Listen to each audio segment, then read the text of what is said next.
drive. Tatum the finish. It is banner 18. The mission commanded is mission accomplished.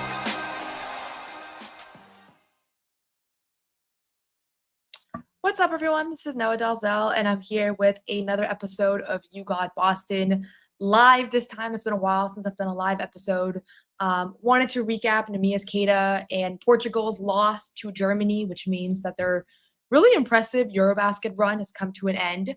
And also wanted to talk a little bit about what that run potentially means for the Celtics and what we can draw from Queta's performance over these past few weeks. Because honestly, I thought that there was a lot to like about this kind of stretch from Queta. So we'll talk about all of that. Feel free to tune in with any questions in the chat box. Feel free to ask any questions below. Mostly we'll talk about Queta today, but also happy to discuss any other pertinent topics with the regular season set to begin very soon now. Media Day, I believe, is scheduled for September 29th. So we're just a couple of weeks away from the beginning of the season, from the beginning of training camp, and from actually seeing kind of how everything is going. So we'll start with Queta, but we'll talk about other things as well. So first thing first, this game was a lot closer than it looked. If you just caught the tail end or if you just looked at the box score, it looks like it was a blowout, this game between Portugal and Germany.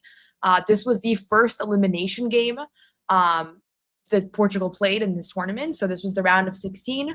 24 teams were in EuroBasket. 16 teams were in the round of 16, which is the knockout round. And Portugal secured that one with 2 wins in the group play, portion of the tournament, which was a win over the Czech Republic and a win over Estonia, both of which games, Queta played really well in. Obviously was ejected versus Estonia, and that was kind of his teammates took over from there.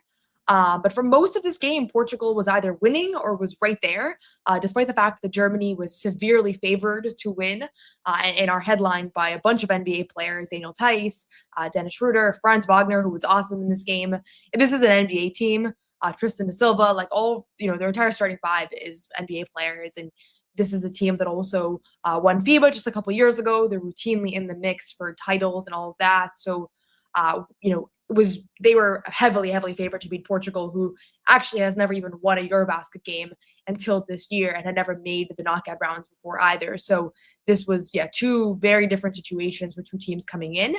And obviously Portugal has one NBA player in Queta, but a guy who really didn't play last year. So the fact that they were only down 1 entering the fourth quarter was actually a huge win for Portugal. And the announcers were kind of saying, this feels a little bit like a team of destiny. And through 3 quarters, Queta was awesome. He finishes the game in this one with 18 points, 11 rebounds, 2 steals, and a block. And so that was an impressive stat line for him. Obviously struggled a little bit in the fourth quarter, but really in the fourth quarter, which Germany outscored Portugal 33-7 in the fourth quarter. So it was a tough one for them. And he was, everybody was kind of taken out of it at that point. It was all the 3-point struggles from the first 3 quarters, Germany erased and really caught fire in the fourth.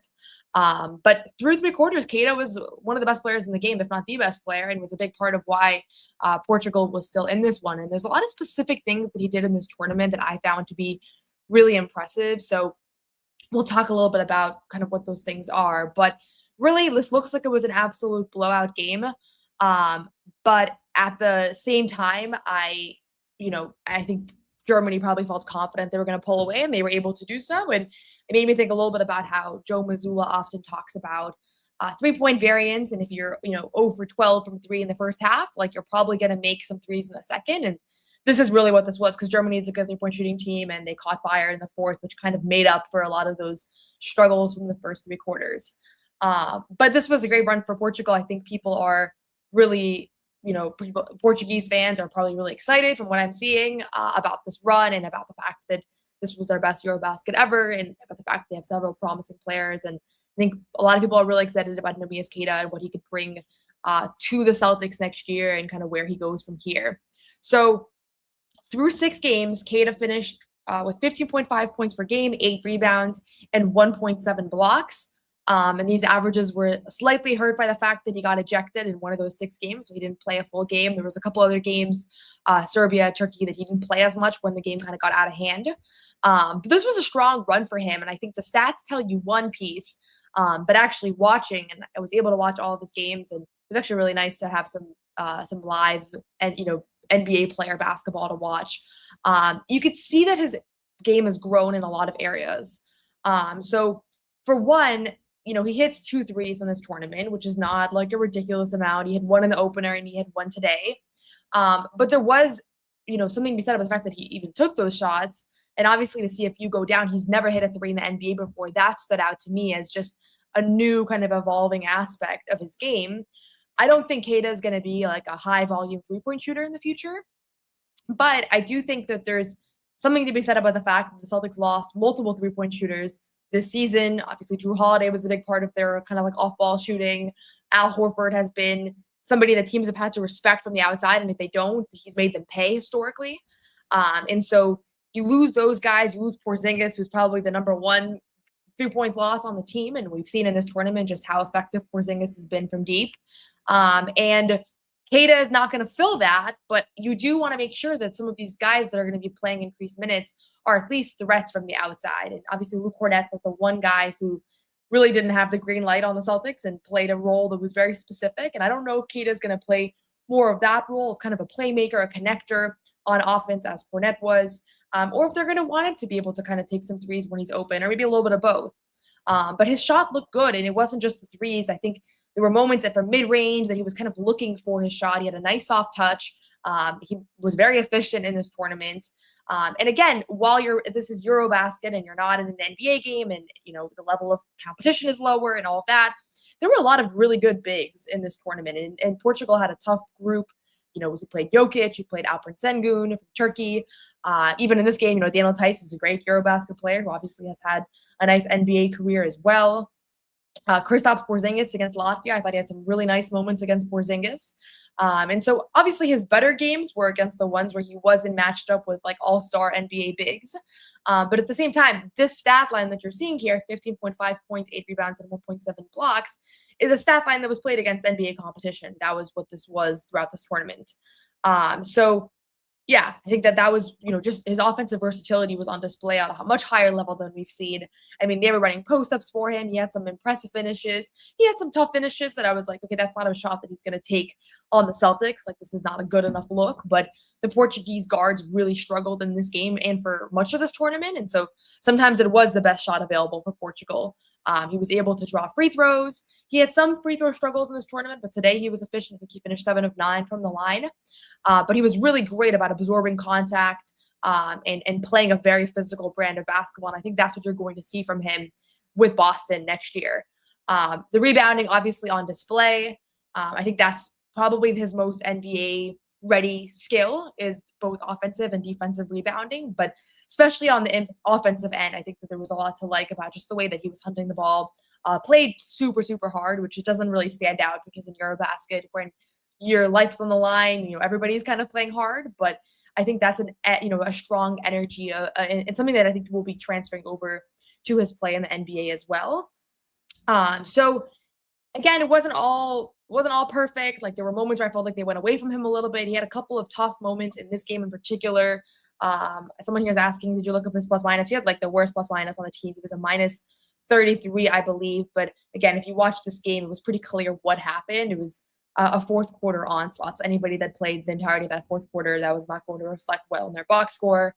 But I think that it was clear that offensively and defensively, he was kind of the anchor for this team in many ways. And so that really stood out as well. So just going to go through, if there's any comments, questions, I'm happy to go, answer these as well. Someone here asked if I was impressed with Queta's performance. He might get minutes with the aging front court of Horford and Porzingis. Well, they're both gone. So he will definitely get minutes because both of those guys are gone. The thing with Queta right now is that the minutes are his to lose. A lot of people have asked me, do you think he's going to be the starting center on this team? I know Porzingis made the rounds. He had a quote about how he wasn't sure about Queta being the starting center. He was kind of like thinking in real time about who's left on the roster. He's the starting center right now because there's just not other options that make more sense. So it's not that he's done so much for this team in years past that he's earned that spot the way that like maybe Peyton Pritchard, last year's 6 Man of the Year campaign, all of that. But if you look at who is on the roster right now, it's Luka Garza, it's Xavier Tillman, Chris Boucher, like Amari Williams, a two-way player. I don't think you're going to see him much in Boston this season. So Queta has probably the biggest pedigree of those guys. Obviously, Chris Boucher has way more experience, but I think that he'll probably start alongside Queta in the front court. That's my current projection.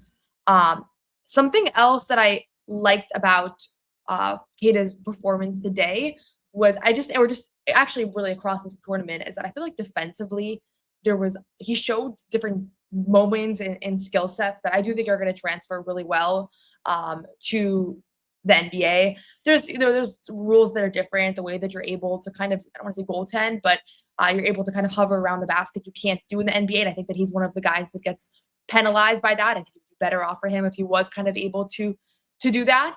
But there were moments like today where you could see, Dennis Schroeder, who was like a superstar in EuroBasket, went past his initial defender and, Queta blocked him. Like, he had a lot of strong defensive moments in this tournament where he was a help side defender, where he was guarding guys on the perimeter better than you would expect, better than we've seen him guard, moving his feet better. He also looked really springy, had some multiple alley-oops in this game. You would not know that he had off-season knee surgery. You also wouldn't know that Jaylen Brown had off-season knee surgery based on his streaming. So that's, definitely something that was encouraging, is that he looks fully healthy. I mean, we didn't really know that he was battling a knee issue last year. It was never reported. He was never on the injury report.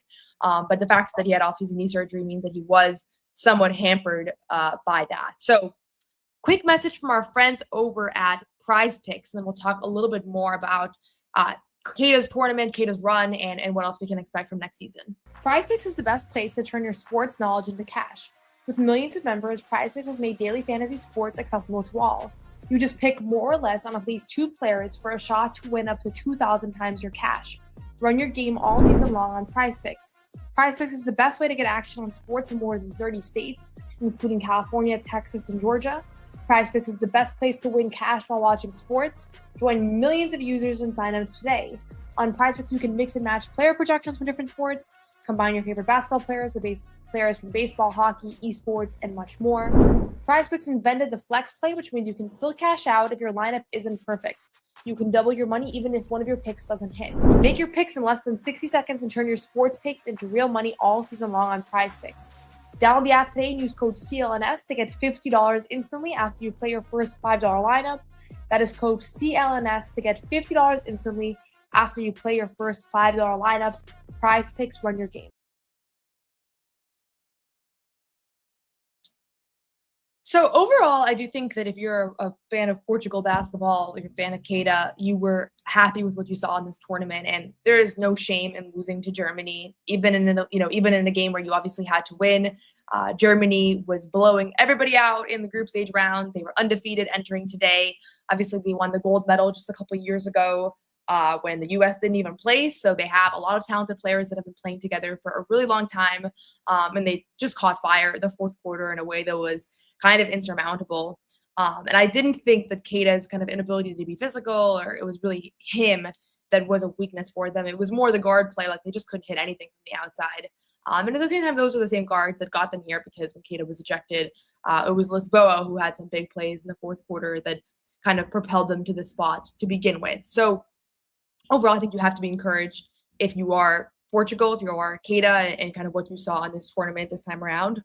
That being said, Queta was not like an MVP player in this tournament. Like, he had clear limitations. I thought that there were some moments where even when he was like the primary scoring option, and even sometimes he actually got good things out of post-ups, that you can tell that he's not going to be a primary scoring option for the Celtics. Like, it's not like he has a totally evolved like post-up game. Like some of these European bigs, like I watched Sengun, obviously that's an all-star level player, but looks so comfortable with his back to the basket. Queta had some great moves, and he also had some difficult moves where you can tell he was kind of forced out of the position that he wanted. So very much still a work in progress. Very much still had some limitations. There were times where he was out on the perimeter guarding a Germany player, or even just throughout this tournament, where you can say, man, he's a 7-footer, he's a big guy. Like, that's not a great spot for him to be in, although I thought he held up better than I would have expected. So as Peter here says, Portugal was not expected to win a single game in this whole tournament. They ended up winning 2 games in the group stage round and making this a really good game through 3 quarters. The Portugal fans looked really scared. Oh, this is funny. Is this real, Miguel? Reporters asked Queta if KP should have minutes in Atlanta. I can't tell if you're joking or not. KP did have a quote where he was asked about Queta starting for the Celtics next year. I mentioned this earlier in the stream, and he was kind of like, "Oh, I guess there's nobody really left." Like, it wasn't like a glowing endorsement of Queta. I only read the quote, so I don't know exactly how he said it or if it was actually critical. But Miguel, you're gonna have to let me know if this is a joke or if this is real, because I haven't seen Queta's post game press conference. Oh, he's joking. Okay, I believed it. I was like, maybe he was actually upset. So, okay, thank you for the clarification. Nick NBA, who I think is one of the only Celtics creators who was up with me at 8:15 in the morning, also live tweeting this game, said, yeah, he impressed with some up and unders and hooks, but you can tell that's not something he's expected to do with the C's. I think the goal for Queta is to have just better touch around the rim. Like, he had some tough catches that he laid in, some good alley-oops. You're not going to see a whole lot of like Queta being a primary scoring option, and that's totally fine. Like, you didn't see that from Al Horford. You didn't see that from Luke Cornett last year. But I think that, yeah, he has more in his bag than he probably had 2 years ago. Everybody knows he started this game much later than most. He was almost a teenager when he started playing basketball. And so he's just been later in his development. The story goes that he attended, basketball practice with his sister, and that's where things went from there. But he was really tall, and everybody was like, you're tall, you should play. And the next thing you know, Queta begins a basketball journey. I think, Peter, this is in regard to Porzingis' comments. Yeah, I don't know. I didn't know if it was critical or not. A lot of times, like with the European games, there's not like live pressers that I've seen, or a lot of times like a quote gets out in an article and then everybody in America just aggregates it. So it ends up being that like things get taken really out of context. I felt this way with the Olympics where Tatum was benched and then some of his quotes were like making the rounds, but I was like, can I see a video of him saying this? Because it just changes sometimes the tone and tenure of everything. So feel free to put in if you have any other questions about Queta. I did think this was a much better showing than I think most expected. And the number one thing that I'm excited to see is just defensively how he can hold up next year, because this is going to be a team that does not have the defensive versatility. This is not one of those teams like previous Celtics teams you can kind of take for granted that they're going to be a top 5 defense, because they've just had so much defensive talent. So there are very few guys that you can go against. So even in like 2023, where I don't think that was the most connected team defensively, and it kind of caught up to them in the playoffs. Like, if you look at the defensive talent on that roster, it's enormous, right? Marcus Smart, Robert Williams, Tatum and Brown, who are really, really strong star players on the defensive end, especially kind of what Tatum's able to do as a team defender, Brown as a on-ball defender. So this year, they're just not going to have Tatum to fill the gaps. They're not going to have a bunch of experienced bigs who guard at a high level. Even at the guard position, you're probably going to have Anthony Simons playing significant minutes. And he's not a great defender. Peyton Pritchard, who has made a lot of strides but remains undersized, like you don't have Drew Holiday anymore. So defense is going to be the big question for this team, in my opinion, which is why I'm really curious about how Queta is going to be able to hold up on that end, because the expectations are going to be high. The need is going to be high. And I think that Joe Mazzulla has been really hard on Queta for a long time now, because he really believes that this is a guy that can be a high-quality NBA center. And I think that you're going to be able to see whether or not that pans out this year. Like, this is the year for him. So looking forward to kind of seeing all of that. Some people are wondering where you watch EuroBasket. I believe the only place you can actually watch EuroBasket games, but feel free to let me know if I'm wrong. It's courtside 1891. You have to make an account and buy it for the tournament. It was $20 for me for the entire tournament, which included the group play games. I think it's a little cheaper now just for the round of 16 or the knockout games. So you can still get that if you want to watch the final few games here. Obviously, no more Celtics players in the tournament, but still, I find it really fun to watch. A lot of great NBA players are in this, and there's just so much emotion. Like, that was one thing that really struck me, is that emotion that Queta played with in this tournament led to his ejection versus Estonia. But just in general, you can see how much this means to the guys that are even sitting on the bench, like how locked in they are to every minute. So feel free, go to courtside 1891 and buy your package. This is not an ad, but I think that's the only way you can watch this game. So, yeah, so you can check all of that out. Did want to also plug our friends over at GameTime. GameTime, I love talking about GameTime because I actually have been using GameTime like for my entire adult life, as far as purchasing tickets to games, concerts. Use code CLNS for $20 off your first purchase. Anything you want to attend, you get the GameTime app. The best part about it is that and you have all these features that just make purchasing tickets as easy as possible. There's not going to be any hidden fees. You're not going to have to worry about like all of a sudden you get to check out and there's additional costs. You can look right here at the map, pick the game you want to, the spot you want to get to, and see the view of the field, of the court, of the concert right from your seat. That's the biggest thing for me. I hate buying tickets and then arriving to the game and being like, okay, I actually hate this spot. So with GameTime, you can actually check out exactly what it is that you are going to be seeing from that spot. It's super, super easy. Before I was a Celtics reporter, I bought a lot of Celtics tickets on GameTime. And I still buy a lot of Celtics tickets on GameTime for my family and friends because oftentimes that is my go-to gift for almost everybody in my life. So use code CLNS for $20 off your first purchase. Download the GameTime app, create an account, and use code CLNS.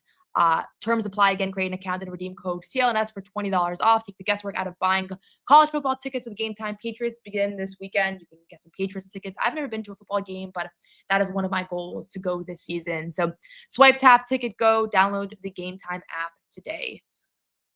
So we talked a bit about Queta and his EuroBasket performance, 15.5 points, 8 rebounds, 1.7 blocks, had several really big games, was kind of the swing factor in the games that they won. He had really strong showings, had a very strong first couple quarters here against Germany, and then the game just really got out of hand for them. So wasn't able to kind of finish as strong as he started. I'm not going to be doing a breakdown on Porzingis' tournament, but he has had a strong one. Let me see if I can pull up his stats because he has looked really good and healthy, which I'm very glad. I know some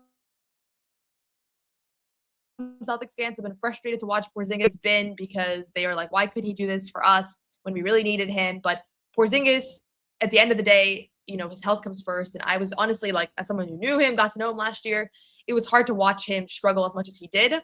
Porzingis finished with 17, is averaging through 5 games right now, 17.4 points, shooting 47.3% from the field, has been really efficient, has had some big games, was huge in the game against Portugal. That was one of the biggest things that really hurt Portugal. He went on this massive three-point explosion.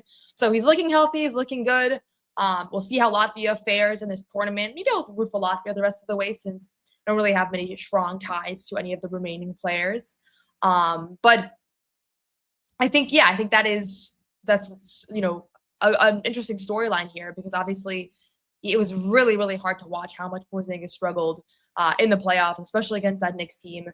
Kind of inexplicable. I don't know that we'll ever fully understand what happened there. I don't know that he'll ever fully understand because obviously even though he was injured and, you know, or ill, I should say, and limited by that, there were some things that I was like, this doesn't even make sense because he was missing free throws, he was missing layups, just unusual stuff for a guy who is usually a really good finisher around the basket and a really good free throw shooter. So we felt like it went a little bit mental as well, but looks like it's in the past. We'll see how he fares with Atlanta next year. I think he's going to have a great season. I think he's going to probably be an all-star because the East is missing a lot of great players, as we know, multiple Achilles injuries, and Porzingis has a great opportunity in Atlanta to make some noise and help a team that has been on the fringe of the playoffs to probably be a top 5 seed if everything goes according to plan. Christopher here asked, well, who starts for Celtics next year? If I had to guess right now, their first starting lineup that you're going to see, assuming that everybody is healthy, is going to be Peyton Pritchard, Derek White, Jaylen Brown, Chris Boucher, and Neemias Queta. So that's what I'm currently anticipating. Big question around whether Anthony Simons potentially starts over Peyton Pritchard. I have said multiple times on this show and on other shows, I don't anticipate that he'll be the starter for a couple of reasons. But for one, Peyton Pritchard is the longtime guy here under contract. I don't know that Anthony Simons is going to be on this team beyond next season. I also think that he's a better defender. And I also think that there's been a long-term investment in with this organization with Pritchard, and they're going to want to at least give him the chance. And if it doesn't work out and they realize, okay, he's actually better off the bench, and Anthony Simons has been a starter for a long time. He's started every game the last 3 seasons, career 19-point-per-game guy, then you're going to see that, maybe they're going to make that change. And when I caught up with Pritchard a couple weeks ago at his one-on-one tournament, it actually was 2 weeks ago, he said to me, I don't care about this whole starting conversation. We're going to have a lot of starting lineups, so it really doesn't matter. I have a question here about whether Simons will be traded before the season starts. When Simon was acquired, I actually was I think he's going to be traded before July 6th, before transactions even become official, because that was like a late, I think it was it was the first move of the Celtics offseason was that Drew Holiday trade late at night before the draft. Drew Holiday gets traded for Anthony Simons. Initially, it was also 2 second-round picks. Obviously, those picks were later voided after Holiday's physical. We don't know what exactly was wrong there, but that trade became a little bit less sweet. But they acquired Anthony Simons, and I thought to myself, okay, this guy doesn't really make sense for this team long term. Stylistically, I didn't think he was gonna fit in, but more just like, are they gonna want an expiring contract that's worth $28 million right now? I didn't think so. With every day that passes, I become more confident that he will be on the roster at least to start the year.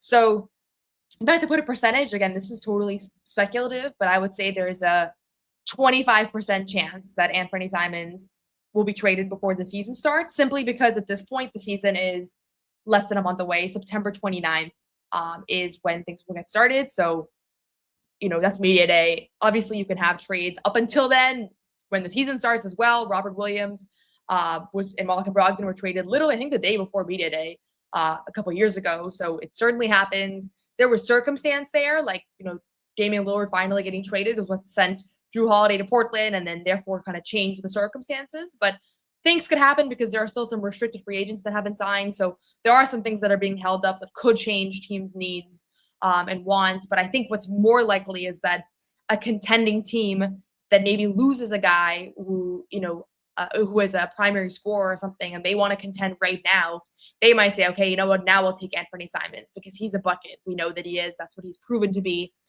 So there might be more of like an in-season market and demand for him or not.